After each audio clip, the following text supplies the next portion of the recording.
Buenas tardes con todos, somos el grupo 6 y a continuación expondremos el trabajo parcial de carreteras. Cedo la palabra a mi compañero Sergio. Bueno, mi nombre es Sergio Silva y mencionaré los parámetros de diseño geométrico de esta carretera.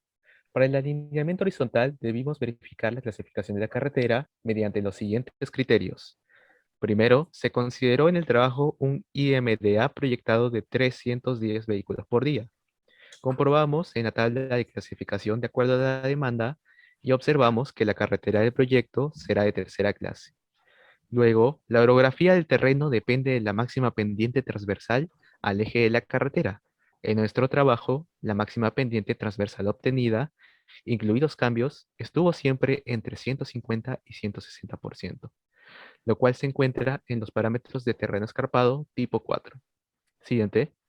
Por último, la tabla 204.01 nos confirma que la velocidad de diseño para una carretera de tercera clase y un terreno escarpado será únicamente de 30 kilómetros por hora. Siguiente. La actividad correspondiente fue la creación de una superficie 3D de curvas de nivel mediante el método de triangulaciones a partir de un archivo de puntos. La equidistancia fue de 2 metros entre curvas principales y secundarias. A continuación, lo relacionado con la ubicación y el trazo de ruta con Micaela.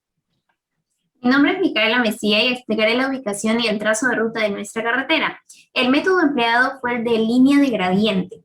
Consideramos el punto de inicio y fin de la carretera, que la equidistancia de las curvas de nivel es de 2 metros y la pendiente máxima. Siguiente. Para la pendiente máxima nos dirigimos a la tabla 303.01 del manual de carreteras y teniendo en cuenta que la carretera será de tercera clase, la orografía de tipo 4, escarpado y la velocidad de diseño de 30 kilómetros por hora, la pendiente máxima a emplear será de 10%. Sin embargo, optaremos siempre por pendientes menores por consideraciones de altitud según la norma. Siguiente.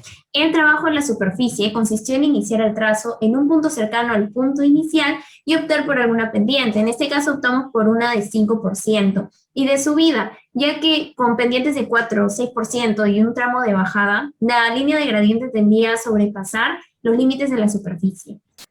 Se puede conservar el trazo rojo, como se observa, como línea gradiente, para que ayude en el trazo de línea tangente, así como el trazo celeste, el cual no corta curvas y se aproxima a un diseño real de la carretera. Este último lo conservamos. Siguiente. Esta técnica utilizamos en todo el trazo hasta llegar a un punto cercano al punto final. Cabe recalcar que se hicieron cambios de pendiente, tramos de subida, bajadas y se emplearon dos curvas de vuelta, ya que con trazos alternativos nos alejábamos del punto final y de ese modo también nos acercamos de manera más rápida a esto. Mi compañero Sergio explicará el siguiente tema. Bueno, ahora presentaré las tangentes máximas y mínimas. Primero, se dibujaron las líneas tangentes a partir del trazo de ruta desde el punto inicial hasta el de llegada. Se trató que éstas cubrieran la mayor cantidad de trazos posibles para que los radios de curva a realizarse cumpliesen con la norma. Luego, se midió la pendiente transversal cada cierto tramo, obteniéndose como máxima 158%. Siguiente. Luego de colocarse los radios de curva, se modificaron las tangentes del alineamiento, ya que no todas las longitudes se encontraban en lo permitido por la norma. Este proceso se hizo siempre observando la tabla de resumen en Alignment Grid View del Civil 3D.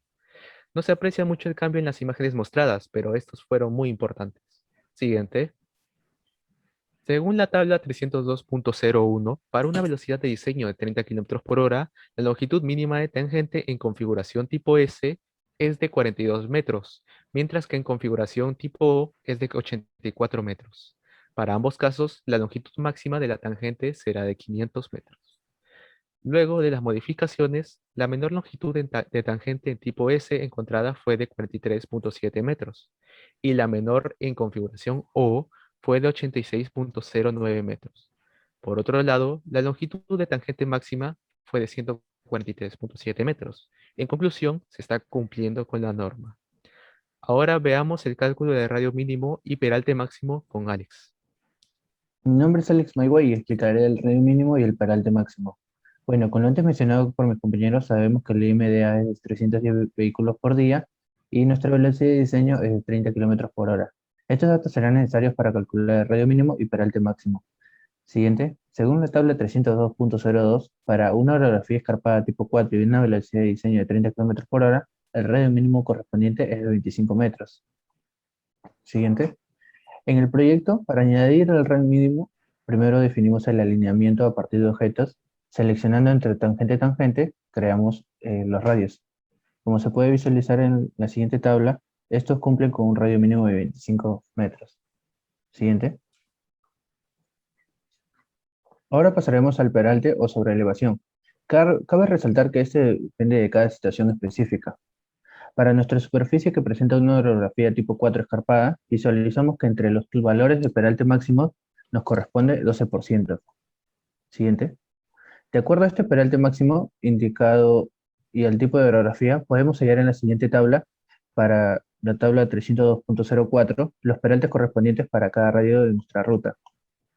Proyectando los radios con la curva de nuestra velocidad de diseño, que es 30 km por hora, se obtuvo los siguientes peraltes, como se puede visualizar en la tabla. Siguiente. Como se puede observar en la gráfica, hallamos el peralte para un radio de 20 metros, cuando el radio mínimo calculado anteriormente fue de 25 metros. Esto resultaría de un error de nuestros cálculos, pero no es así, debido a que en la sección 302.07, curvas de vuelta del manual de carreteras, se menciona que las curvas de vuelta se podrán usar en carreteras debiendo tener un radio mínimo interno de 20 metros. Tomando en cuenta esta consideración, el cálculo de peralte para un radio de 20 metros estaría correcto. Ahora doy pase a la explicación de la visibilidad de curvas horizontales. Mi nombre es Juan de la Cruz y explicaré visibilidad en curvas horizontales. En el proyecto presentado es importante garantizar la seguridad de los conductores. Tanto en tramos de tangente como en de curva, debemos otorgar condiciones para que el conductor pueda reaccionar ante un caso imprevisto. Por ello, en este proyecto necesitamos determinar la distancia parada y ubicar los despejes por visibilidad. En primer lugar, determinamos la distancia parada en base a una velocidad de 30 km por hora, un tiempo de reacción de 2.5 segundos, recomendada por la ESTO, y de la tabla del coeficiente de fricción de 0.4, nos da un resultado de 27.9 metros de distancia parada. Segundo, ¿cómo determinar en qué curva se debe considerar un despeje por visibilidad? La respuesta: si está en un tramo de curva a la derecha con una elevación o corte, es necesario. Ahora, viendo la vía, podemos identificar los tramos que se deben despejar. En efecto, las curvas número 2, 5, 7, así como las curvas 9, 14, 19 y 21, es necesario aplicar un despeje por visibilidad. Ahora le doy paso al cálculo de curvas de transición. Buenas tardes con todos. Mi nombre es Pablo Aguilar y estaré a cargo del tema de curvas en transición. Para el desarrollo de este proyecto, consideramos mi grupo y yo 3 criterios por norma y uno adicional que viene a ser el criterio número 4, el cual establece que no debemos tomar longitudes menores a 30 metros para las espirales de transición. Para definir en qué curvas tuvimos que usar clotoides, hicimos uso de la tabla 301.11b, que funciona únicamente para carreteras de tercera clase. Entonces, teniendo el dato de la velocidad de diseño, que es 30 km por hora, la tabla nos indica que podemos prescindir de aplicar los clotoides siempre y cuando el radio de la curva sea mayor o igual a 55 metros. En vista a la recomendación que nos dice la norma, nuestro grupo decidió aplicar las espirales de transición en las curvas con radios de 20, 25, 30, 40, 45 y 50 metros. Siguiente. Para el cálculo de la longitud de espiral, utilizamos datos importantes como son la velocidad de diseño, que es de 30 km por hora, el ancho de la calzada, que es de 6 metros, el bombeo, que es de 2%, y el peralte máximo, que es de 12%. Así también consideramos para el criterio número 1 el valor de 0.5 metros por segundo al cuadrado para la variación de la aceleración, ya que en este caso no existen restricciones presupuestales. Y para el criterio 3 utilizamos las ecuaciones de longitud para carreteras de tercera clase.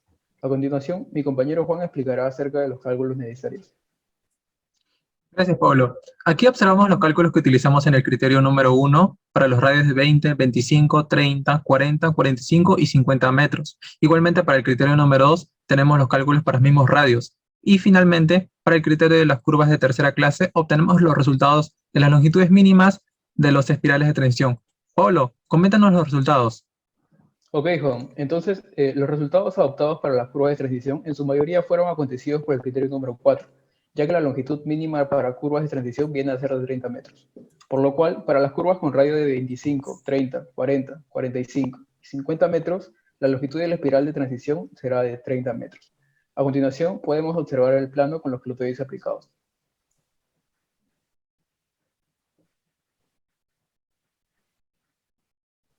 Finalmente, esos son los resultados obtenidos en nuestro trabajo. Gracias.